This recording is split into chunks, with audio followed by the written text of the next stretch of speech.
இலங்கையில் கடந்த 2 மாதங்களுக்கு முன்பு அதிபர் தேர்தலிலே யாரும் எதிர்பாராத வகையிலே அனுரகுமாரா அபார வெற்றி பெற்று சஜித் பிரேமதாசவை மண்ணை கவர் செய்து ஆட்சியை பிடித்து அதிபரானார். அதன் பிறகு உடனடியாக நாடாளுமன்றத்தை கலைத்து என்னுடைய நாடாளுமன்றமாக இது இருக்க வேண்டும் என்ற வகையிலே அவர் கூறியிருந்தார். என்றால் அப்பொழுது அவருடைய எண்ணிக்கை 225 உறுப்பினர் கொண்ட இலங்கை நாடாளுமன்றத்தில் வெறும் 3 உறுப்பினர்கள் தான், அனுரகுமாராவையும் சேர்த்து 3 உறுப்பினர்கள் தான் இருந்தார்கள்.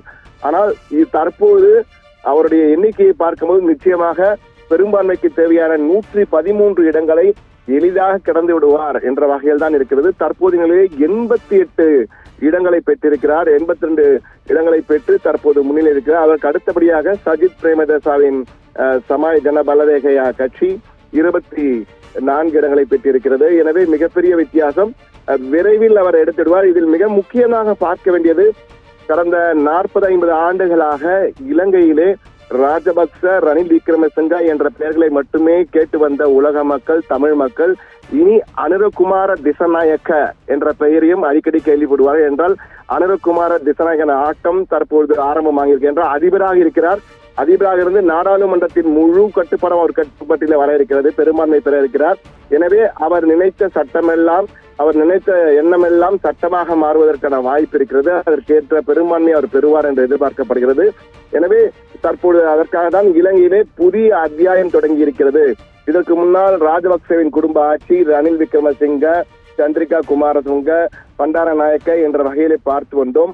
ஐக்கிய தேசிய கட்சியும் ஸ்ரீலங்கா சுதந்திர கட்சியும் தான் ஆட்சி இருந்தது. அதற்கு பிறகு ஸ்ரீலங்கா சுதந்திர கட்சி பிரிந்து ஸ்ரீலங்கா பொதுஜன பெருமன என்ற கட்சியை ராஜபக்சே தொடங்கினார். இவர்கள் 3 ஆதிக்கம் தான் இருந்து வந்தது, 3 கட்சியின் ஆதிக்கம் தான். தற்போது அனுரகுமார திசநாயக்க ஜேவிபி ஜனதா விமுக்தி பெரமுனா என்ற கட்சியின் தலைவராக இருக்கிறார். அந்த ஜேவிபி தலைமையிலான கூட்டணியான தேசிய மக்கள் சக்தி தான் தற்போது மிகப்பெரிய சக்தியாக, இலங்கையின் புதிய சக்தியாக தனது ஆட்டத்தை ஆரம்பித்திருக்கிறது.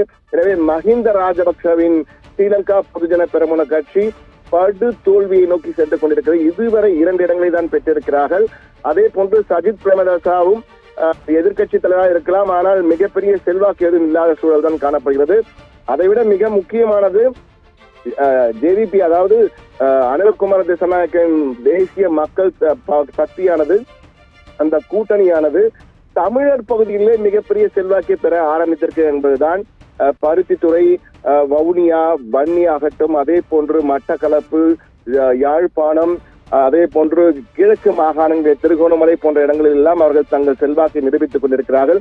அங்கெல்லாம் அவர்கள் வெற்றி பெற்றுக் கொண்டிருக்கிறார்கள் என்பது கூர்ந்து கவனிக்கப்பட வேண்டியிருக்கிறது. என்றால் தமிழர் பகுதியிலே தமிழர்கள் தான் அதிகமாக வெற்றி பெறுவார்கள். இலங்கை தமிழரசு கட்சி தலைமையிலான தமிழ் தேசிய கூட்டமைப்பு தான் கடந்த காலங்களில் மிக சிறந்த வெற்றியை பெற்று வந்தது.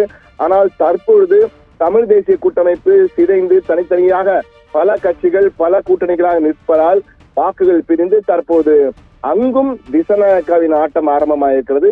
அதனால்தான் இது இலங்கையிலே புதிய அத்தியாயத்தை தொடங்கி வைத்திருக்க அனுரகுமார திசநாயக்க என்பது கூர்ந்து கவனிக்கப்பட வேண்டியிருக்கிறது.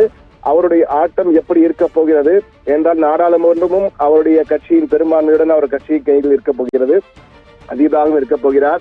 எனவே இலங்கை, அந்த அழகிய இலங்கை தீவு எப்படி வளர்ச்சி பெறப் போகிறது, என்ன ஆகப் போகிறது, இந்தியா சர்வதேச அரசியலை எப்படி அணுகப் போகிறார்கள் என பல முக்கிய முடிவுகள், முக்கிய மாற்றங்கள் இலங்கையில் ஏற்பட இருக்கிறது. அந்த மாற்றங்கள் தமிழர்களுக்கு பலன் கொடுக்குமா இல்லையா என்பதையெல்லாம் காலம்தான் பதில் சொல்லும். ஆனால் தற்போதைக்கான மிக முக்கியமான செய்தி, இலங்கை அரசியல் வரலாற்றிலே ஒரு புதிய அத்தியாயம் தொடங்கி இருக்கிறது. அனுரகுமார திசநாயக்காவின் ஆட்டம் ஆரம்பமாயிற்று என்றுதான் கூற வேண்டும். பவித்ரா.